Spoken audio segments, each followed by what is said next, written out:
Hi, good morning students. This is Anirbhay Yadav. Today I teach you motion, circular motion. कल आपने motions के type पढ़े थे, उसमें किस तरह से चेंजिंग होते हैं, उसके बाद में न्यूटन्स इक्वेशंस पढ़ी. आज हम पढ़ेंगे सर्कुलर मोशन, जो चैप्टर का आखिरी टॉपिक है. तो what is circular motion? First point क्या बनता है? What is circular motion? Circular motion is a movement of an object along a circular path. Circular motion क्या होती है कि जब कोई ऑब्जेक्ट अपने अक्ष के परतः, अक्ष क्या होता है बेटा? सेंटर के पर चारों तरफ मोशन करता है, तो ऐसी मोशन को हम क्या कहते हैं? सर्कुलर मोशन कहते हैं. ये टू टाइप की होती है. Number 1 uniform circular motion, number 2 non uniform circular motion. तो यूनिफॉर्म सर्कुलर मोशन क्या होती है? Motion is a circle eight a constant speed. जब कोई मोशन एक स्पीड में कांस्टेंट स्पीड के साथ में होती है तो ऐसे क्या कहते हैं? यूनिफॉर्म सर्कुलर मोशन कहते हैं. ये बेटा देखो, जैसे ये कोई ऑब्जेक्ट है, यहाँ कोई एक पार्टिकल है, इसको मैंने एक थ्रेड से टच करके टाइट करके बांध दिया और इसको मैं इस तरह से रोटेट करने लगा, तो और वो कंटिन्यूसली मैं रोटेट करता रहूं. Like earth.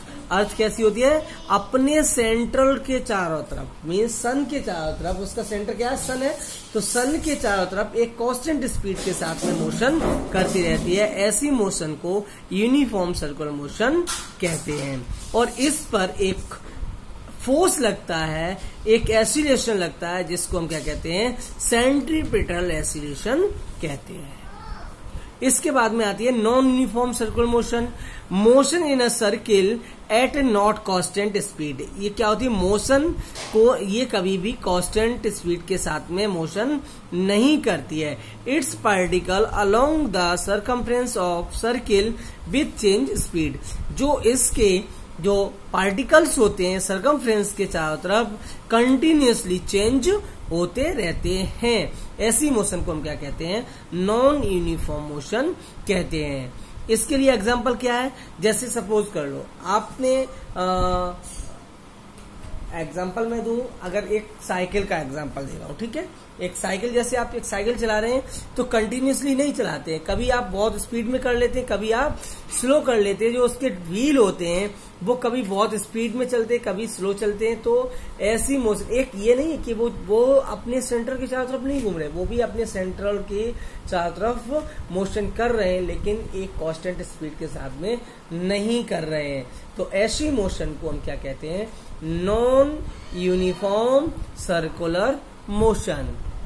नेक्स्ट है टाइम पीरियड. पीरियड क्या होता है बेटा? टाइम पीरियड एक होता है time needed for one revolution inversely proportional to the frequency its unit second. बेटा देखिए, अगर कोई भी ऑब्जेक्ट, जैसे ये कोई ऑब्जेक्ट है, यहां से रोटेट करता हुआ इस तरह से और अपने मीन पोजीशन पे पहुंच जाए रोटेशन करता हुआ, तो ऐसी मोशन को, इसको हम क्या कहते हैं? जितने टाइम में कोई भी पार्टिकल उसने अपना एक रेवोल्यूशन कंप्लीट किया है, इसको हम क्या कहते हैं?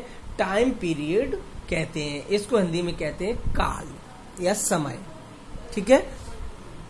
इसके बाद में आती है बेटा, एक क्वेश्चन आता है, ए ट्रेन स्टार्टिंग फ्रॉम हाँ बेटा, ये यहां पर आपका पूरा कंप्लीट खत्म हो गया चैप्टर. अब देख न्यूमेरिकल कर लेते हैं. A train starting from railway station and moving with acceleration attains a speed of 40 km/h in 10 minute find its acceleration. बेटा एसिलेशन पूछा, एसिलेशन मीन्स ए पूछ लिया उसने, ध्यान देना इस पर.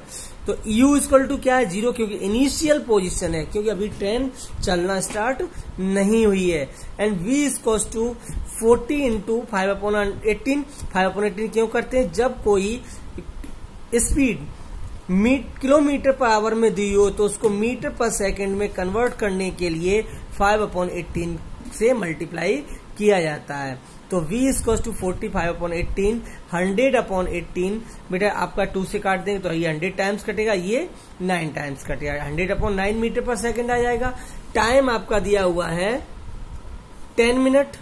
तो 10 इंटू 60, क्योंकि यहाँ पर मीटर पर सेकंड में कन्वर्ट मैंने पीछे कर लिया, तो वैसे ही यहाँ पर क्या हो जाएगा 600 सेकेंड हो जाएगा। और ए इक्वल टू पूछा है तो न्यूटन्स बाय